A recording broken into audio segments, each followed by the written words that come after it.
Selanjutnya kita akan mempelajari bagian terakhir dari Matius pasal 18.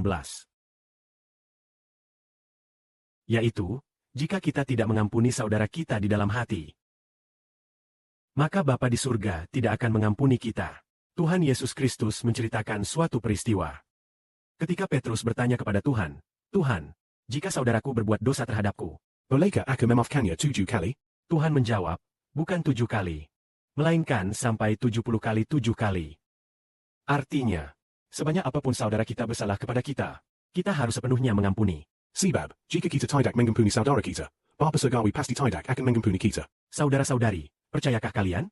Jika kita tidak mengampuni saudara kita, tidak mengampuni saudara yang bersalah kepada kita, kita akan terikat oleh ketidakkampunan itu. Dan Bapa Surgawi tidak akan mengampuni kita.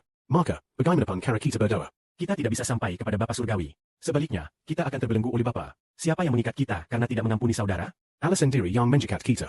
Allah Bapa berkata, "Saudaramu hanya sedikit bersalah kepadamu, namun engkau tidak mau mengampuninya. Kalau begitu, aku juga tidak akan mengampuni dosa-dosamu terhadapku." Maka kita pun terikat oleh Bapa, sehingga kita tidak bisa lagi dekat dengan Bapa Surgawi. Lalu Bapa, Tuhan kita, anak Bapa, Tuhan Yesus kita, menceritakan suatu perumpamaan seperti ini.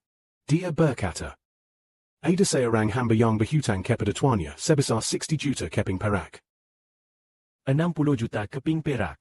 Lalu tuannya memanggil dia dan menuntut agar ia melunasi seluruh utangnya.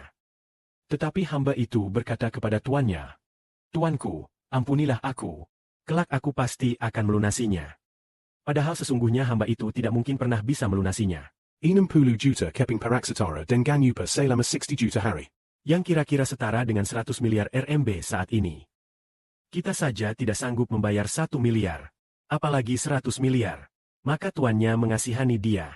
Awalnya tuan itu berencana menjual istri dan anak-anak hamba itu untuk membayar utangnya. Namun karena hamba itu tersungkur di hadapan tuannya, dan tuannya merasa belas kasihan, Ia melepaskannya dan menghapus seluruh utangnya. Namun setelah keluar, hamba itu bertemu dengan sesama hambanya yang berhutang kepadanya sebesar 100 keping perak. 100 keping perak setara dengan upah selama 100 hari. Sedangkan ia sendiri berhutang kepada tuannya sebesar 60 juta keping perak. Namun temannya, sesama hambanya itu, hanya berhutang 100 keping perak kepadanya. Tetapi ia malah menangkap temannya itu dan berkata, 'Bayar utangmu.' Temannya berkata, 'Ampunilah aku. Aku pasti akan melunasinya.' Namun ia menolak, bahkan memenjarakan temannya itu, memasukkannya ke dalam penjara, sampai ia benar-benar melunasi seluruh utangnya. Ketika tuannya mendengar hal ini, tuannya memanggil dia dan berkata kepadanya, 'Hamba jahat. Hamba jahat. Engkau berhutang kepadaku 60 juta keping perak. Namun aku telah menghapus seluruh utangmu.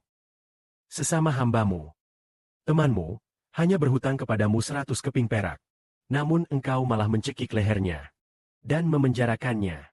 Maka tuannya berkata, 'Masukkan dia ke dalam penjara sampai ia melunasi seluruh utangnya.' Lalu tuannya berkata kepadanya, 'Terhadap sesama hambaku yang sama sepertimu, tidakkah engkau seharusnya mengasihani dia?' 'Seperti aku telah mengasihanimu.' Maka tuannya memenjarakan hamba itu sampai ia melunasi seluruh utangnya. Lalu, bisakah hamba itu benar-benar melunasi seluruh utangnya? Tidak mungkin. 60 juta keping perak, sama dengan gaji satu orang selama 60 juta hari. Kita seumur hidup hanya punya 30.000 hari saja.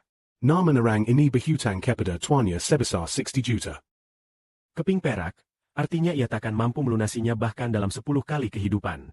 Lalu tuannya berkata, 'Karena itu aku berkata kepadamu, jika setiap orang tidak mengampuni saudaranya dari hati yang tulus, aku juga akan memperlakukan kalian demikian.' Maka utang kita semua kepada Tuhan bagaikan utang hamba kepada tuannya sebesar 60 juta keping perak.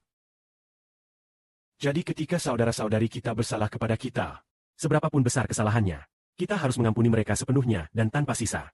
Ketika kita mengampuni saudara-saudari kita, Bapa di surga pun mengampuni kita. Tetapi jika kita tidak mengampuni saudara-saudari kita yang bersalah kepada kita, Bapa di surga tidak akan mengampuni kita. Kita akan diikat oleh Bapa di surga sampai kita benar-benar mengampuni saudara-saudari kita.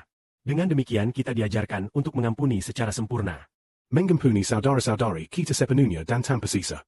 Maka apapun kesulitan yang kita hadapi, atau karena alasan apapun kita bersalah kepada Tuhan, Tuhan pasti mengampuni kita. Amin.